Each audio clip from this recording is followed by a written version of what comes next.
Welcome to part 2 of the Rock and Healthy Lifestyles episode, Putting the Music Aficionado's Art to Work, Making a Living from a Passion for Music. In part 1, I spoke with Dr. Mike Jones, professor and co-creator of the University of Liverpool's Master Degree program, The Beatles, Music Industry and Heritage. Dr. Jones's knowledge of and devotion to the Beatles and their music certainly qualifies as making a living from a passion for music. In today's show, part 2, I had the pleasure of talking with the heavy metal ambassador and Sirius XM Radio's metal music DJ extraordinaire, Jose Mangin. Jose's love for all things metal has made him the leading authority and go-to on the metal music genre. And today, he shares his story on how a potential profession in science led him to a life of preaching metal to the masses. I'm Dr. Jen Palladino, a chiropractor who specializes in the treatment of musician and performing artists' injury. Music and the creative arts can change the world, and I'm interested in exploring the passion that music and art evokes in people, whether it's playing or listening, or creating or observing. It's that powerful driving force within the human soul that sparks emotion, unites the masses, bridges language and cultural barriers, and heals the body, mind, and spirit. So stay tuned to hear how my guest has dedicated his life and work to promoting heavy metal music, and also how he combined the knowledge of science and the love of metal music to encourage and give opportunity to the young headbanging community.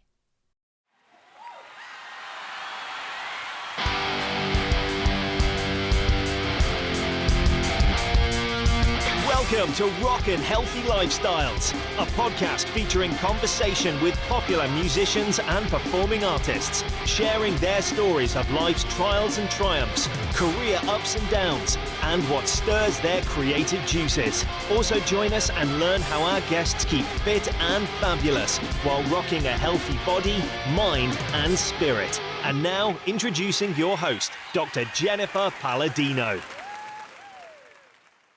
I'd like to welcome my very special guest on today's show here on Rock and Healthy Lifestyles. As one of the most recognized personalities and voices in hard rock and heavy metal, my guest is regarded as the quintessential metal ambassador of the metal music genre, not only by our beloved Prince of Darkness, Ozzy Osbourne, and the members of the mega metal band Metallica, but by millions of headbanging music fans around the world.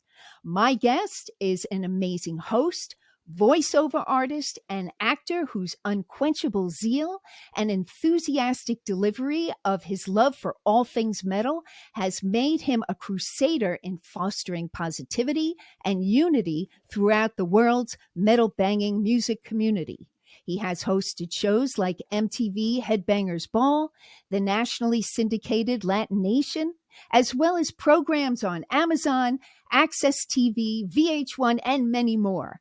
And as a metal music aficionado, my guest surely knows how to incorporate his love for music into his work. He has not only helped launch the biggest hard and heavy metal radio channels in the world, Sirius XM Radio's Octane and Liquid Metal, but has served for over 20 years as Sirius XM's longest-running rock radio host.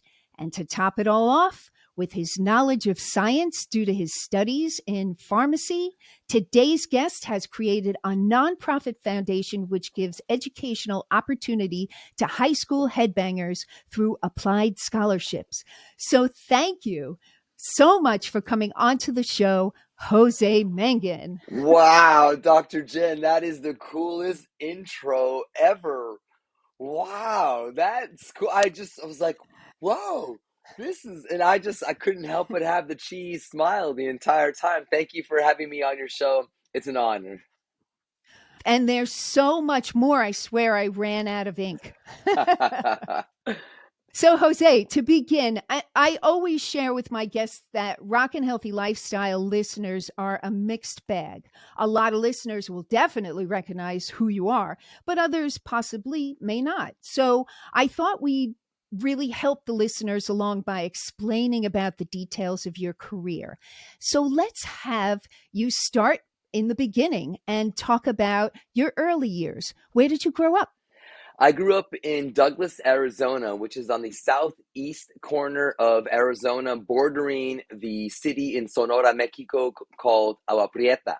My mom is from Sonora, and my grandmother and my grandfather is from Jalisco, Mexico. But my father is a French-Irish dude from Chicago, and he was an Army veteran, and he fought in the Korean War.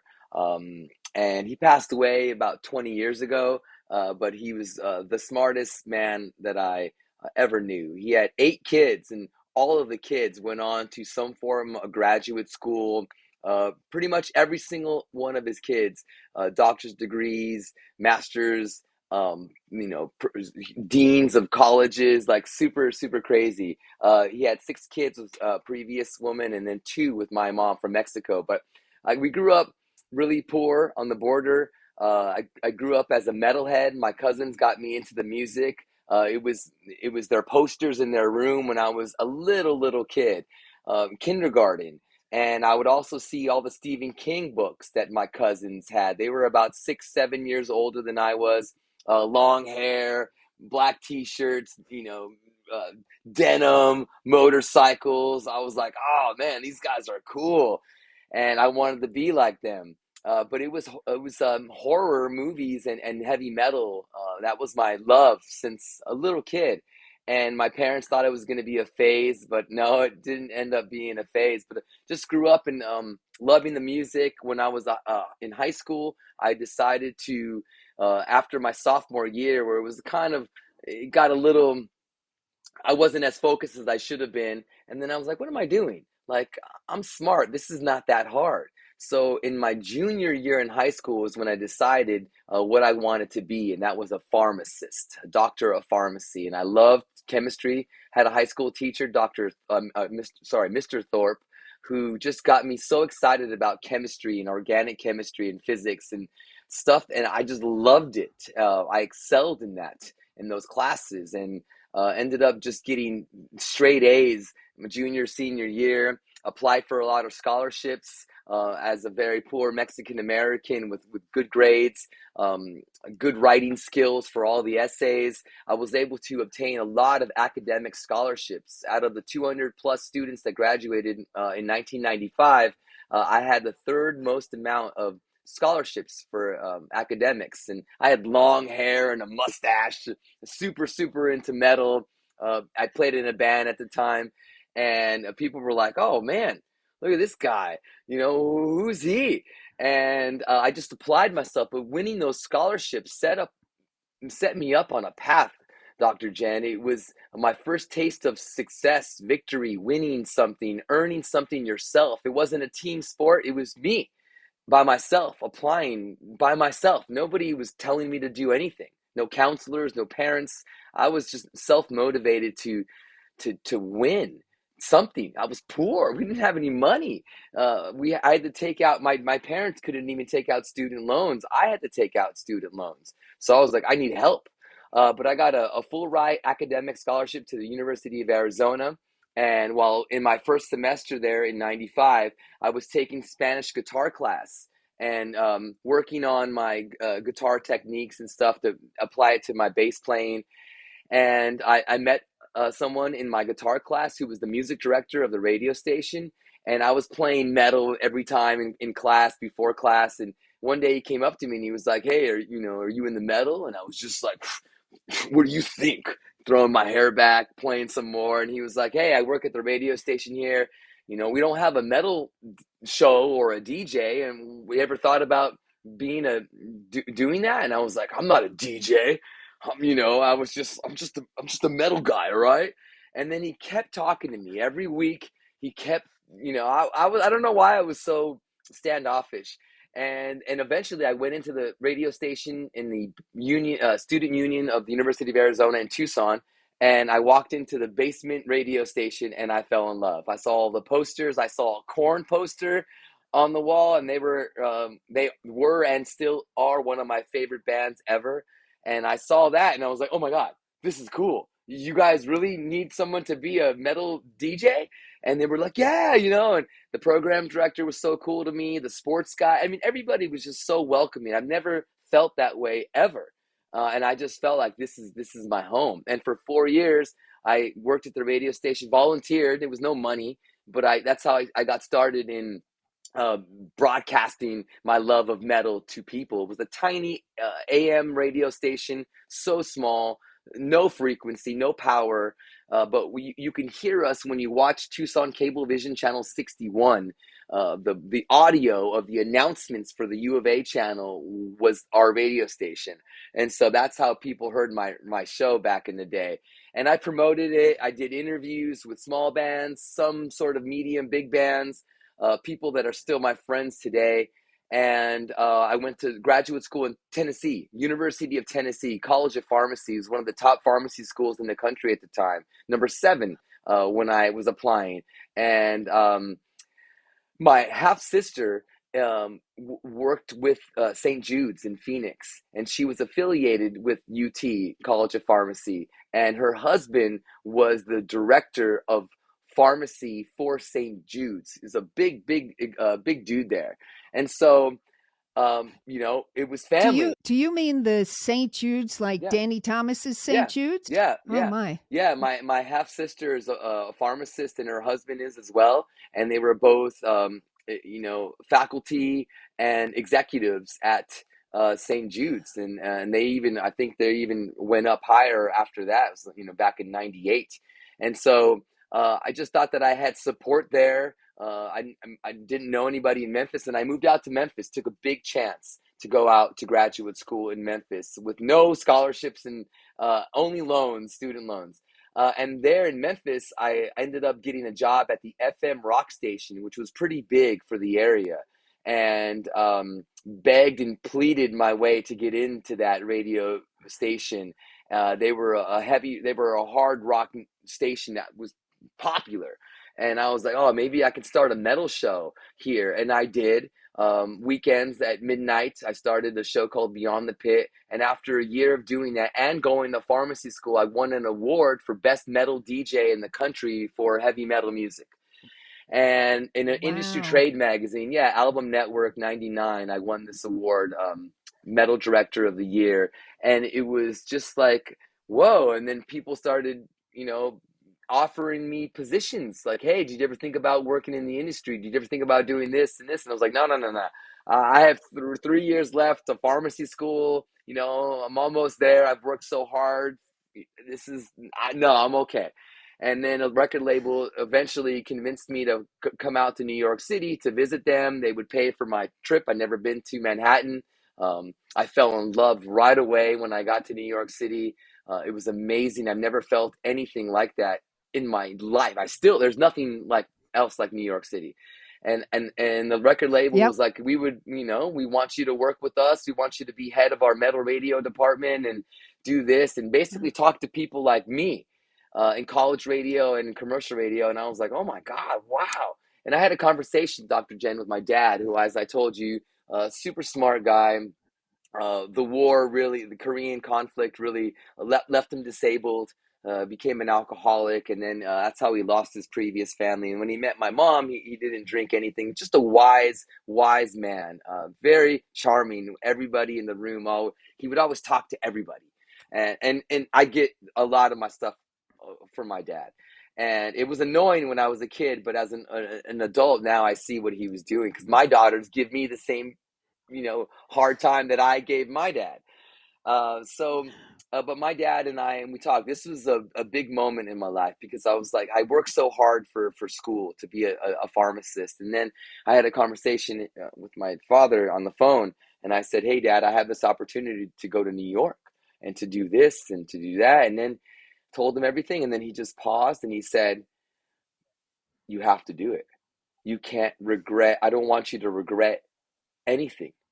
And this is a major opportunity for you, and I don't want you to regret this decision if you stay in. I was like, what? Like, my dad, he was my whole life school. He didn't play sports with me. He didn't do the most of what dads do. My dad was so older than everybody. He was 49 when I was born. So it wasn't, I didn't, I was raised by a different type of a man, who taught me how to write essays and state capitals and, things like that, just real nerdy stuff. And I talked to him and he told me a story that he joined the army with family pressure, but he wanted to be an attorney, and that's what he really wanted to do. And he was like, "Oh well, I'm pressure I'm going to join the army." And then the Korean War happened, and then his whole life changed. So then he told me that he regretted it every day ever since. And I never knew any of this. And then we both cried, and I said, "All right, well, damn, like okay." And so I did. I went to New Jersey. The story's almost over, Dr. Jen. It's kind of a long, crazy No, I story. love it. And I'm loving it. So moved out to Jersey City in January of 2000. A few months into working at TVT Records, Nine Inch Nails was on there. Seven Dust was on there at the time, one of my favorite bands. We had Snoop Dogg and the East Siders and some other artists. And I was working there for a few months when I got a call from a gentleman that worked at Sirius Satellite Radio, and he was in the alternative music department, and he was asking me to send him a bunch of CDs, like 50 from our catalog. And I was like, "Whoa, that's a lot, dude. Who are you? What is this?" And then I said, "Can you send me some more information?" This was back in the day. I mean, there were emails, but it wasn't the same thing. And I got something in Right. the mail, like a brochure for Sirius Satellite Radio. And coming back on the train back to New Jersey that night, I was reading it, and I freaked out. I flipped out. I was reading the technology, the science behind satellite radio, the license from the government, the programming, the executives that were there. I was reading all about, and then I saw the channel lineup, and it said heavy metal 24/7, and my brain exploded. And the next morning I called this dude and I said, "Dude, I'll send you anything and everything you want. Who is your rock guy? Who is your metal guy? I need to talk to that person, please. Who is it?" And then he gave me the guy's email, and I wrote him a real long email on how I've lived and breathed and just worshiped this music since I was a kid, and my qualifications and my passion for it and my experience, and the pharmacy school, and now I'm here in New York City. And the dude really thought I was cool, and we met each other at a concert. He found out I wasn't a psychomaniac, invited me to the brand new headquarters that was barely still being built in Midtown Manhattan. And I was there, and I had memorized the brochure because I'm a nerd. And the head of music programming was walking by. It was an Italian American lady, Maria Carchidi. She was from Music Choice, an executive there, and she was running the programming at the time of Sirius Satellite Radio 23 years ago. And I saw her, and I said, "Hey, what's up, Maria? Nice to meet you." And I shook her hand, and I was waiting for the gentleman to come out to meet me. And she said, who are you? How do you know me?" And I said, "I memorized the brochure. I'm here to see Don Kay." And she started laughing, and she's like, "What? Where are you? What's your nationality? Where are you from?" And then I told her where I'm from and raised on the Mexican border. And she said, "You know Spanish?" And I said, "Claro que sí." And we started talking Spanish very fluently. And she was like, "Oh." And then she asked me if I knew about any Spanish rock music. And I listed off all these bands. Of course I knew about that stuff. I grew up on it. And she was like, "Oh, you're perfect." And I said, "For what?" And she said, I'm gonna talk to Don and to Don's boss." And so I had that interview, and they hired me right away to come build the rock department and the Spanish rock channel at Sirius Satellite Radio. And I started there in September of 2000. So my life changed from that moment on, Dr. Jen. And so I've been there proudly waving the flag for this music. And Howard Stern coming to our company in 2006 just made the spotlight that was on my rock channels just brighter. and more people were paying attention and listening, and we were really making a difference with the music and that we played and how we presented it to the world. And then we merged with XM in '08, and in one day our number of listeners more than doubled, and all of a sudden we were just massive. And then and now here I am. So it's been really crazy. But I will say, proudly say, and I'll probably repeat it later, but if it wasn't for my education, Dr. Jen, I would never be here in this house in Southern California talking to you on the radio, with the Scholarship Foundation. None of that stuff would have happened if it wasn't for me trying to be a pharmacist. Amazing. This is amazing. And really, just to hear how beautiful that influence was from your dad. And, as an older gentleman at that point, he's had experience behind him. And so, of course, he wants to guide his young son. And you being receptive, it was a beautifully perfect storm to get you where you are. It's an amazing story. Yeah, Wonderful, he was wonderful. very. It definitely gives me heavy emotions when I think about it. He was such a badass. He was so proud of me too. He was so proud of me, so proud of me. He would I'm sure. the small local newspaper in Douglas, Arizona, and we had 13,000 people were living there when I moved away. But when I first started at Sirius, like my dad talked to the newspaper, and they made a little like article, which I still have. And Oh, yeah. Douglas resident, Douglas native, working on satellites in New York City, just like super cool. Of Yeah, so course. my dad was, Yeah. he didn't love the music, neither did my mom. My mom was super Catholic, Mexican. Thought it was like satanic music the whole time. And then much later, after my career started happening, like my parents were like, "Oh, damn, okay, like this is really cool." My dad passed, early on, like I said, 20 years ago. But my mom, she passed about 6 years ago. So she saw a lot of the beautiful outcomes of everything. My daughters, my wife of more than 20 years, like just everything. She was able to see how, fans treated me, how bands treated me.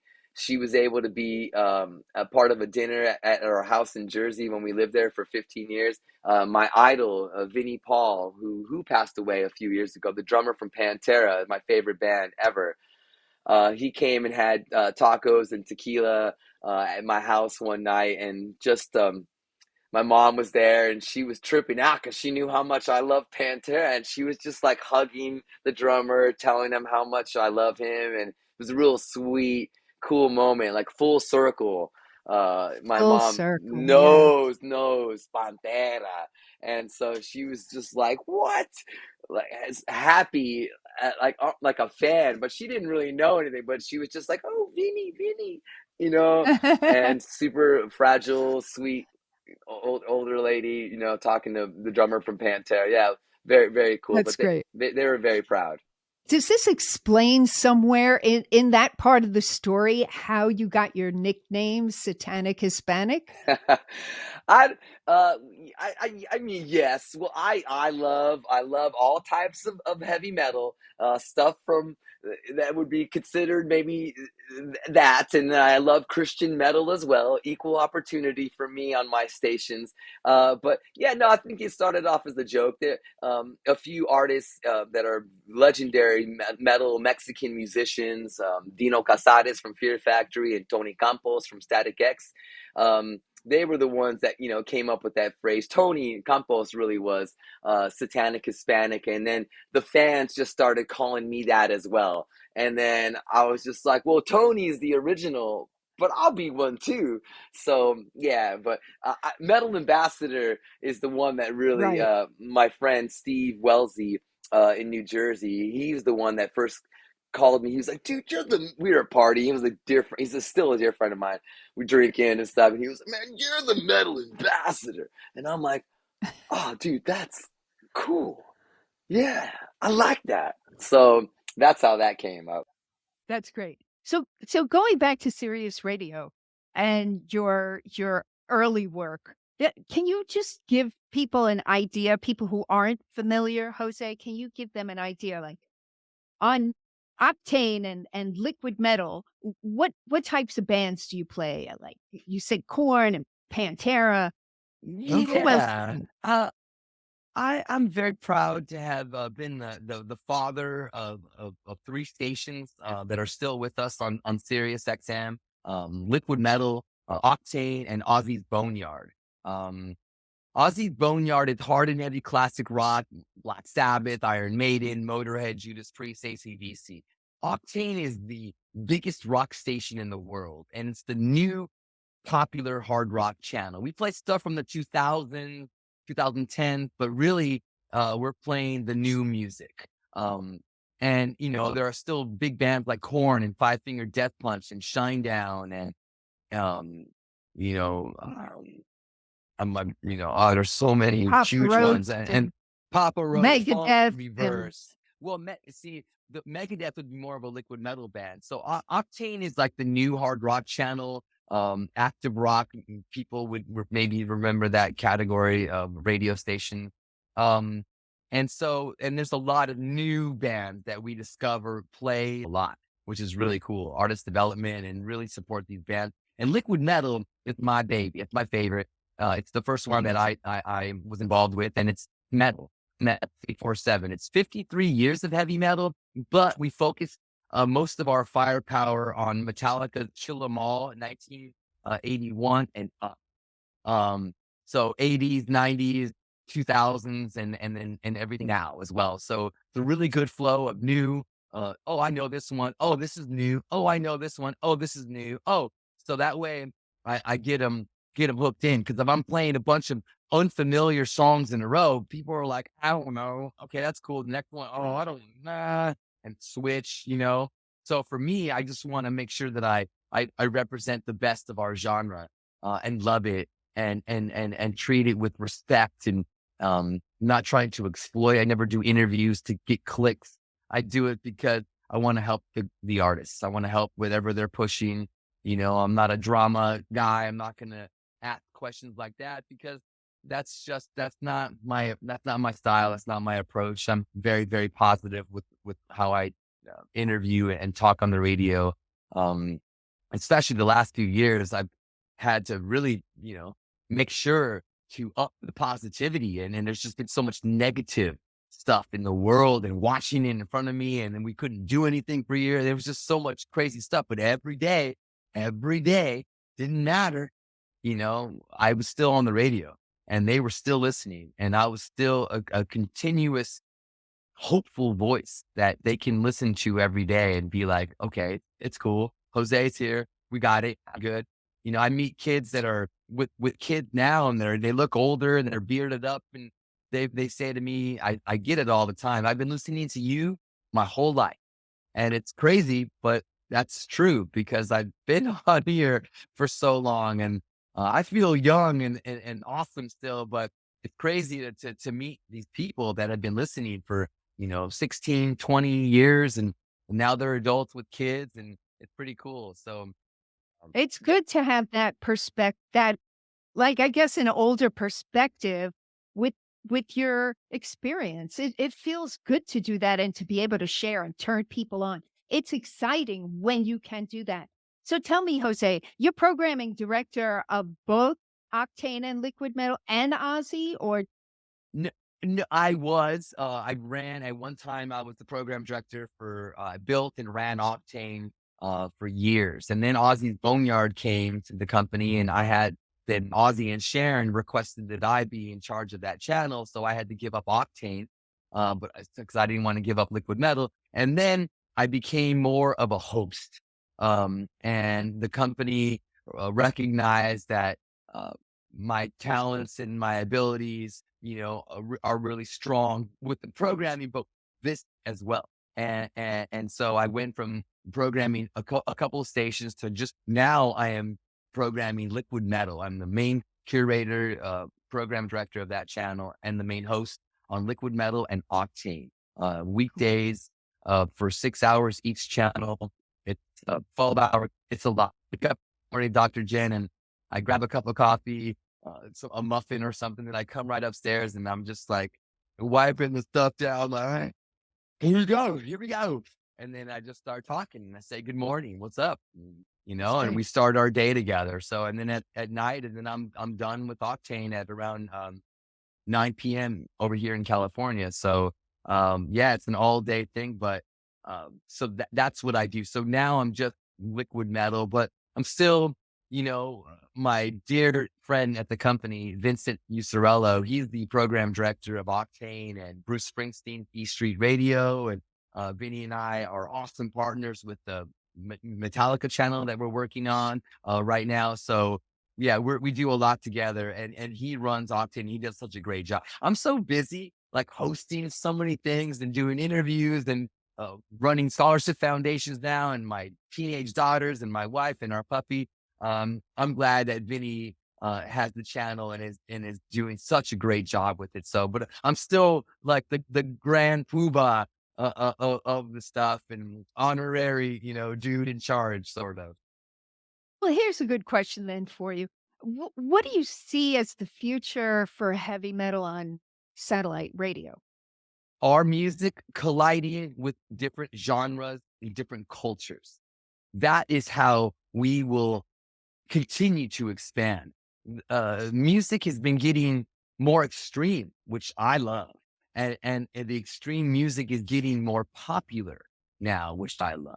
Horror movies are number one movies in theaters all over the world, and they're becoming more popular. We're helping each other. I'm sorry. Well, and the question was, Well, yeah, and actually you answered it. It was the coming together, how heavy yeah, metal sorry, yeah. brings. The future of music, yes, is going to be when, Indian bands get and collide with their language and English and make a cool hybrid. And we expose that. Country artists coming over to the hard rock side of things and saying, hey, I want to rock a little harder. And then they bring their fan. Hip hop artists, EDM artists, Spanish artists, whatever it is, Japanese music and traditional cultural sound coming together, Mongolian throat singing sound, Right, and right. combining with heavy metal and our artists. That's how this music is going to grow. Metal is a global phenomenon. It's a globally loved music. It's not just the United States thing. It's all over the world, more so than any other genre. Country's not big in sections of the world, especially in poorer countries. Metal thrives. Metal always thrives where there is injustice and people that are being held down. Metal is rebellious music. So, but that's where our growth is coming now and will continue to come. And I love to hear bands singing in German, in Indian language, Spanish, and then combining it with English. That's going to be like Latinos are such a huge base here in the States. And there's really not a lot of modern rock or metal band incorporating Latinos there, with American mind. There's still a lot of open room for growth. So that is, I believe, it going to come from our growth. Well, I'm from the day when, heavy metal, it was Black Sabbath. I mean, that was the quintessential. I was a teenager in the 70s, and now to see the, I guess, divisions or the different subgenres, there's so many different influences to make the difference. Now, the fans are definitely the reason for a lot of this love and the popularity of the music. And you also have a huge presence on the heavy metal festival scene. So you MC a lot of different shows, like the Big Four concert at Yankee Stadium with Metallica, Slayer, Megadeth, and Anthrax, and Ozzy's birthday bash at the Garden, at Madison Square Garden. And so many of those DWP festival concerts at like, what is it? Welcome to Rockville and Louder Than Life and Incarceration. I love that. Aftershock. What am I forgetting? Sonic Sonic Temple. Temple. Yeah, you Right, got right. it wrong, And Dr. Jen. what Yeah. what about Lamb of God too? That is happening. Are you gonna be Yeah. all part of that? Yeah. Dr. Jen, am such a fan of this music. I wear the passion on my sleeve and I like to infect others with that same passion. And I think that I can get people excited about metal.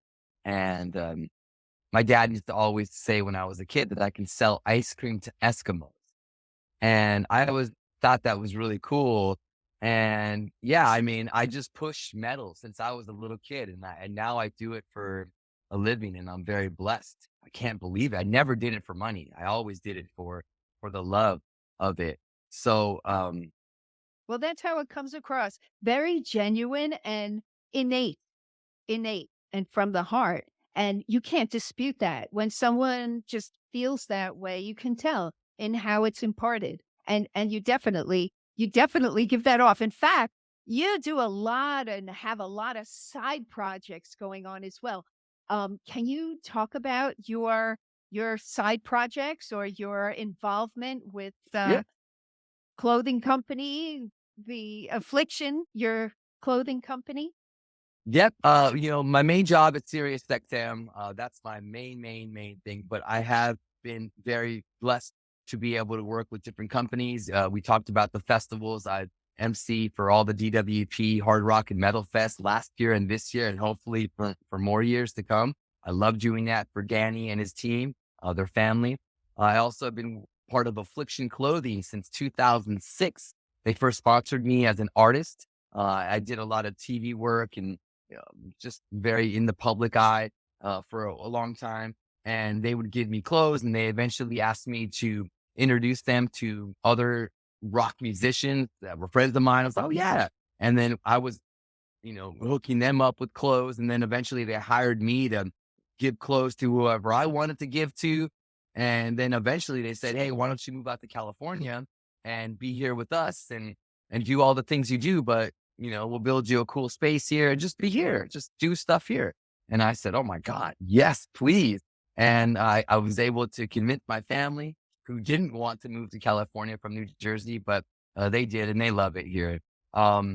We moved out. So Affliction is a big part of my life. I'm very loyal. We just launched a couple of items, metal ambassador items. That's my company, my brand, and Affliction and we teamed up for a shirt and a hoodie, and a portion of the proceeds are going to be going to my scholarship foundation, Head Bank for Science, and that just came out. So they've been very good to me, giving me and certain organizations just free shirts to give out as prizes and stuff. So as charity events, they've just been so awesome to me, and I get to have events there at their headquarters in Seal Beach.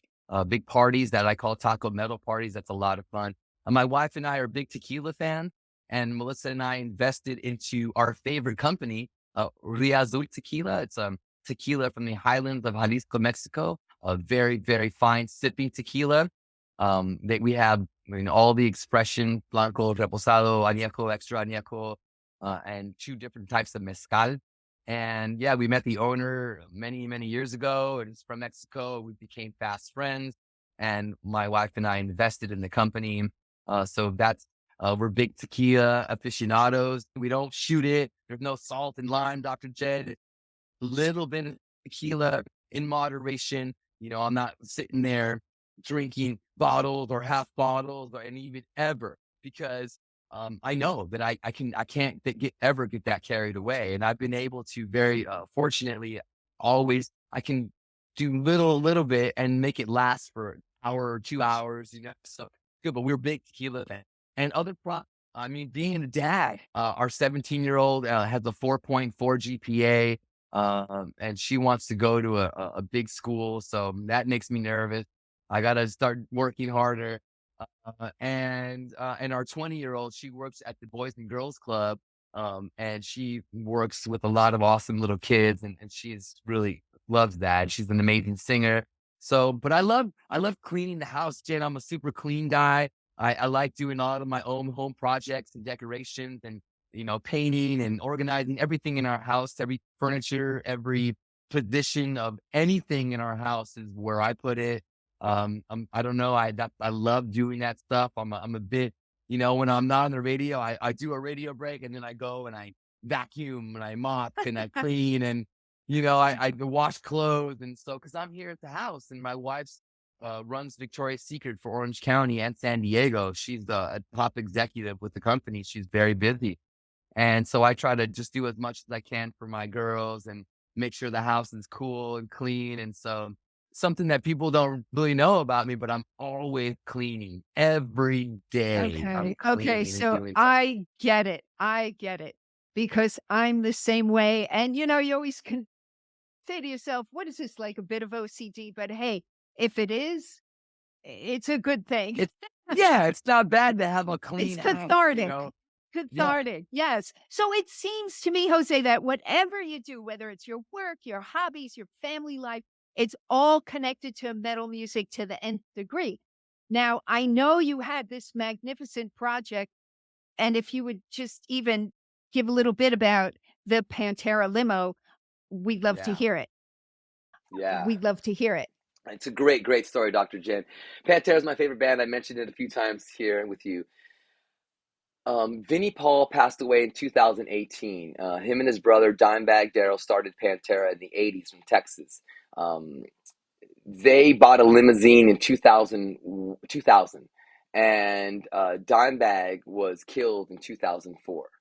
On And stage, on right? That stage, was it on was when he was on stage. Yeah. horrific, horrific, horrific, horrific. December 8th, 2004. Yeah. Um, and so Vinny had this limo and he used it and abused it and made it very famous. I partied in it many times with him, heard Hell Yeah demos in it. It's his other band that he formed after the death of his brother. And so when Vinny passed, we became very close. We became very close friends, and I love him so much. And I tried to help him as much as I humanly could with his music and just loving him and his band and his brother. I hosted all the charity events for Dimebag over the years. I sang at them, traveled the country to host all of these things for volunteering, always just for the love of it. And so after Vinny passed away, they asked me to speak at his private memorial, which was pretty heavy. I didn't know that I was going to be doing that. They asked me right before it started, and which made me completely insanely nervous. But I just spoke from the heart, and it was really, really, really. I couldn't believe as the biggest fan of the band, I couldn't believe that I'm this close to them, to everything. I just still, it's hard to believe. So then he passed away in 18, and in 2020 I get a call from Vinnie Paul's estate. My dear friend Jake Lawson called me up and he said, hey, you know that limo that Vinny had? And I was like, yeah. He was like, do you want it? And I was like, what? And he was like, the estate would like to give it to you if you want it. It doesn't run. It's worth nothing except for the symbolism of it, and it's in bad shape. And you'd have to come pick it up in Vegas in a couple of weeks. And I was like, what? And I said yes, of course, not knowing what I was going to do with it. And I went to pick it up, and I spent a lot of money bringing it out to California. It was rusted, rotted, so gross. It was rotting into the earth in Vegas. Vinny was going to fix it when he was alive, and he got quoted $90,000 to fix it because that's how much it would cost. And it's a '97 Lincoln, and limos don't last that long. That's why you don't see old limos on the road, because they're not meant to last that long, and it costs so much money to fix those. So I got the limo and I didn't know what to do. And my friend Sonny, one of my best friends, he gave me the idea of starting the GoFundMe, because Dr. Jed, I don't have money like that. I wasn't in that. We had just bought this house like a month prior. to getting that phone call. And when you buy a house, that's all your money goes into the house, like everything. Like we had nothing. It was my 401k and her 401k. It was like nothing. We had nothing. So to even think about owning a limousine and trying to fix it up, I was so nervous. I was like, oh my God. And then Sonny was like, you should start a GoFundMe. You should ask fans to help you. You've never asked fans to help you for anything ever. And you've done so much for so many people. And I said, whoa, dude. So everybody that donated $1 or up got their name engraved in the inside bar of the limo. I have 893 names. They helped me raise $50,000 on GoFundMe. I put in another 25K, which was money that we were gonna do a bathroom for, and we still never did that bathroom. But it was money. It was just that was it. And I spent it on fixing the limo. It cost about 80,000. Took about 13 months. Completely new walls. I mean, new interior. We use a lot of original parts, but it's so pimped out. It's so nice, Dr. Jen.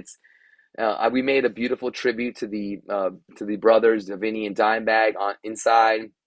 It's when you go inside, you feel that love, that energy. It's there. It's very real. His family and close friends had all cried in the limo when they got in the first time. I love sharing it with fans, with family, with people, as much as I can. It still costs me so much money every month. I've never even thought about owning a limousine. That's not easy. Like, what do you mean? Like, how? I have to park it indoors. It's expensive every month. I drive it. I use it myself, but we have to have a driver, when we go and do things, and insurance and gas and maintenance and accidents and everything. It's just very expensive. It's a lot. It's a lot. It's still hard to have and to own, but it's an honor. And it's so cool to bring this back to life, and to be able to talk about Pantera and Vinny and Dimebag with strangers that are like, this limo has a story. Tell me about it. And then I tell them. A lot of people get it confused and say that I bought the limo. And I've heard so many people say that. And I'm like, no. And I see it on social media. I'm like, oh, Jose bought this. And it's like, it sounds like I'm a guy with money that buys things from dead superheroes, like, no. Like, I inherited this limo, and I spent a lot of time and energy, a lot of time. Nobody even knows the amount of time that I spent trying to fix that limo. It just took. But what an honor. Oh, it is. I mean, it is. What an honor. It's such a Yeah. long story, a long process to get where it's at today. But again, being able to see a big fan go inside of that limo and them get emotional, then I'm like, okay, this is cool. This is why I have It's it. worth it. Yep. That's such a beautiful tribute, Jose. So what is it about your love for the music that compelled you to make it your career and your life's work? I mean, it couldn't have been for the money, only because, chances are you most likely would have had a lucrative professional life as a pharmacist. So what is that? It's the only thing that it is my core is made up of a love of heavy metal. And I never even considered it to be a career. Even when I was at Sirius for a few years, in the beginning, wasn't really making a lot of money. And I'm just like, this is just an awesome hobby, and I get a little bit of money for it. And then, years and years and years later, it took a long time for me to be like, oh, wait a minute. This is what I'm going to grow old doing. Like, this is. And how lucky am I? How did I win the lottery from the gods? Like, how did that happen? There's only one position in the world like mine. Musicians and other people, there's other people that do those things. There's nobody that does what I get to do. There's only one job like it in the world. And I'm very, very blessed, and I'm so humbled to have this. So it's a love of metal that never stopped, and I saw that many years into it, it became like it was my destiny, and I knew that my reason of being alive is to bring metal to the masses. And I know that sounds really weird and crazy, but I really believe that, because I always do stuff so from the heart, and it's never been about money. Never. I hosted festivals for free for years, and so never, it was never about money. It was never about money. I went into debt. I mean, all sorts of bad stuff happened, but Melissa and I, we crawled out of it. We got out of it. We scratched and freaking clawed our way out of it. And that's how we did it. But it was, I'm 23 years into being at SiriusXM. It's so funny to see people start with a job or something, and then a few months into it, they're like, hey, endorse me. Hey, do this. Hey, do that. It's like instant gratification for the younger generation. It's like, no, no, no, no, no, no, no, no, no, no. You can't work for a few months and think you're a superstar. Like, wait, humble yourself. No, no, no, no. You have to put in a lot of consistent work into, and that's the thing that I'm very fortunate to have a reputation that, yeah, I've been a lover of this music, and no one can say that I wasn't.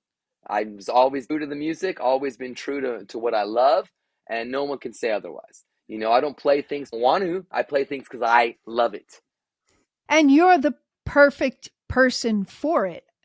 It's just cookie cutter specifically for you. So that leads me to ask you about this magnificent opportunity that you have granted, this 501c3 nonprofit foundation called Headbang for Science, and you have devised a music and science-based nonprofit foundation which provides annual scholarship to a graduating high school senior majoring in science.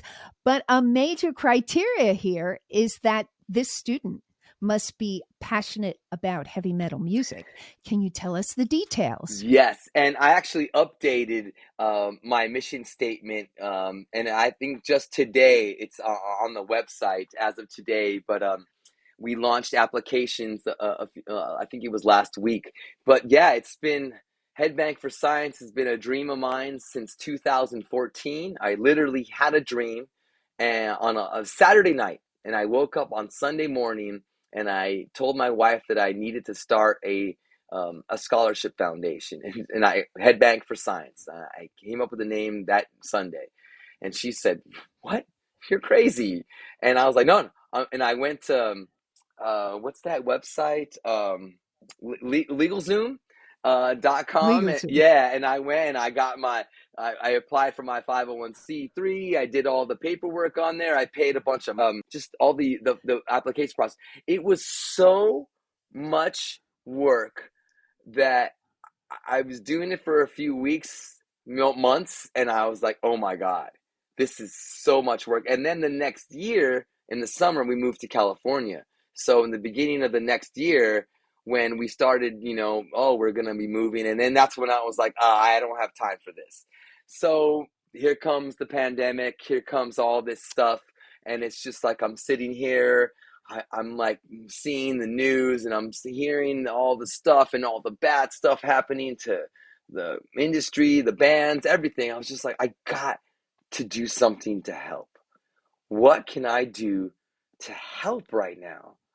And I just felt like I needed to do something. So I was like, I need to finish what I started, Headbang for Science. And then I just went and I attacked it, and I was so stressed about it and frustrated, and the process was so hard and long and confusing, and nobody helping me, and money and time and writing things and getting board of directors to everybody to agree to be a part of it, and finding the officers, telling people about everything and just writing it all down, finally getting the approval from the federal government that I got the 501c3. I was like, oh man, and the bylaws and articles of incorporation and just all a nonprofit bank account, and proving all that stuff with the state of California and just everything that went into it. And then it's like, okay, cool. Well, now I got it. Now let's start raising some money. And we started raising money last summer, doing an event. The first big event was in August of last year, and a band from Canada, one of my favorites, Spirit Box, donated $10,000. They're a big band that we help explode in the world. They were a big discovery from our station for the band, and the record label Pale Chord also donated 10,000. And then I was like, okay, wow, 20,000, let's go. And then just slowly grinding and doing small things and getting donations via the website and mentioning it on the radio and social media. It's just slowly grinding and grinding, and I was able to raise $55,000. And then I teamed up a few months ago with the process of getting it going. It was so stressful. Like, how am I going to manage the application process? How do I vet the students? How do I pay the students? How do I get transcripts? How do I prove financial need? And then I found this organization called bold.org, and they specifically work with donors on scholarships, and they manage the applications, vet the students, pay the financial aid of the schools that they're going to directly, so the students don't receive the money. And I was like, oh, I love this. They've worked with so many different celebrities, athletes, and artists. Imagine Dragons, Terry Crews, Jamila Jamal I've done scholarships with them. And so I said, this is perfect. And I teamed up with them, and the whole organization got very excited about working with me. And their platform allows for students that are going to apply for my scholarship. Once they set up a student profile, which is free, everything's free, then they're able to apply for all the hundreds and thousands of different scholarships that apply to them in their profile. So once you apply and you have a profile, then bold.org will be like, hey, Billy, you can also apply for these other 25 scholarships.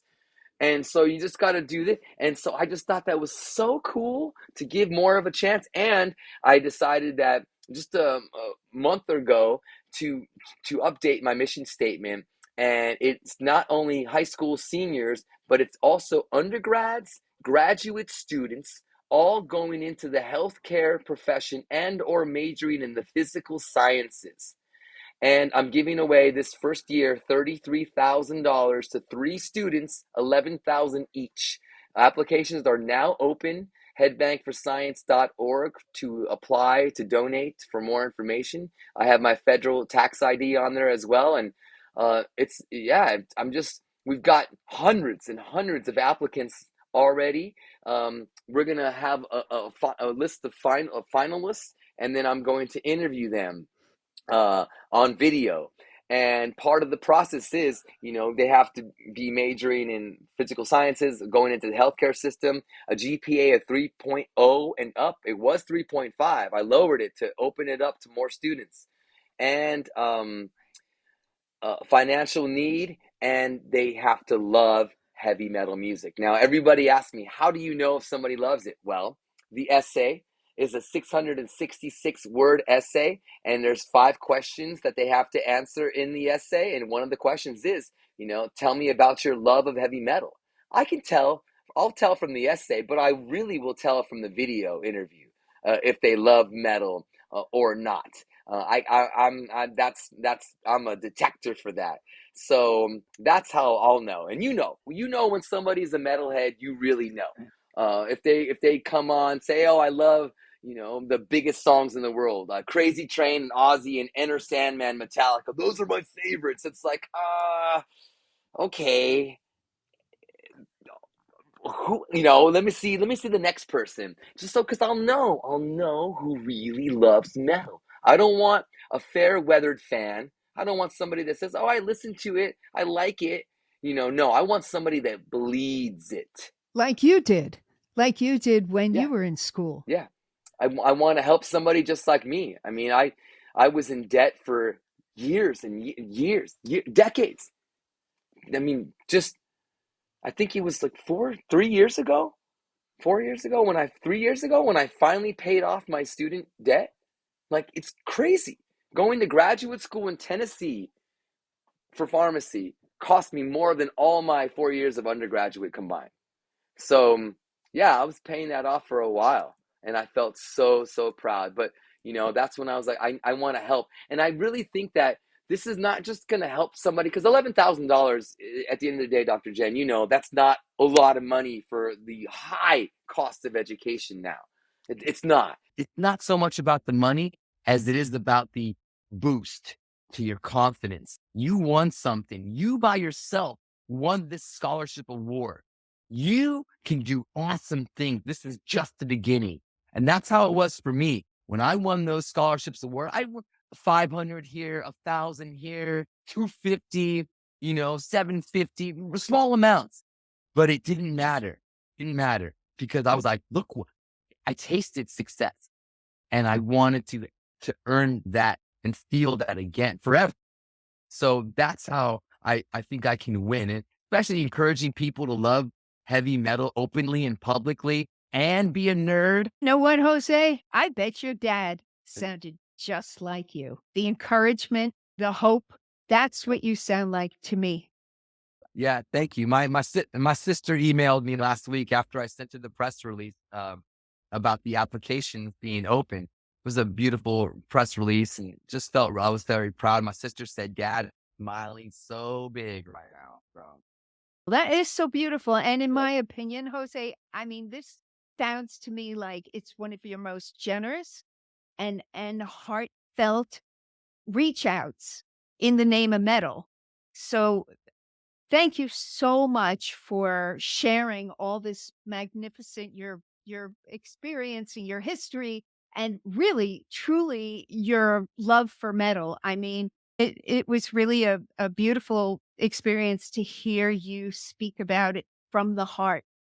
So check out all the links to find Jose online, on Sirius Radio, on his scholarship program, Headbang for Science, which are all listed in the show notes on Rock and Healthy Lifestyles website. That's www.rock, the letter N, healthylifestyles.com. You, sir, and your true love and passion for all things metal, it's contagious. You're really the quintessential metal ambassador extraordinaire. Thank you so much, Jose. It's an honor and a pleasure, Dr. Jen. Thanks for giving me the chance to talk about this stuff. I can't always, talk too much in length when I'm on the radio. It's like I want to get to the music and make sure our subscribers are getting what they want, and that's the music. But in these type of formats and platform, I'm able to speak a little bit more and to give a little bit more detail and background on stuff. And I appreciate you letting me do that here on your show. It was wonderful and my pleasure. Thanks again. And now, some food for thought. The average American spends 1/3 of their life working. Wouldn't it therefore make sense to have a job doing something we love? These last 2 episodes of Rock and Healthy Lifestyles are just examples of how the passion for music can be incorporated into our life's work. Music enriches our lives in so many ways, and to be able to spend at least 1/3 of it enjoying and employing the passion for music would certainly be a positive contribution to the betterment of our overall mental health and well-being. Thanks for joining me. This is Dr. Jen Palladino. Thank you for tuning in to Rock and Healthy Lifestyles. Please visit our website at www.rockandhealthylifestyles.com. That's rock, the letter N, healthylifestyles.com to find show notes, guest links, and how you can join us to become part of our community in which we explore the effects of music and arts on health and well-being. Music by Matt Thompson. This is a Rock and Healthy Lifestyles production.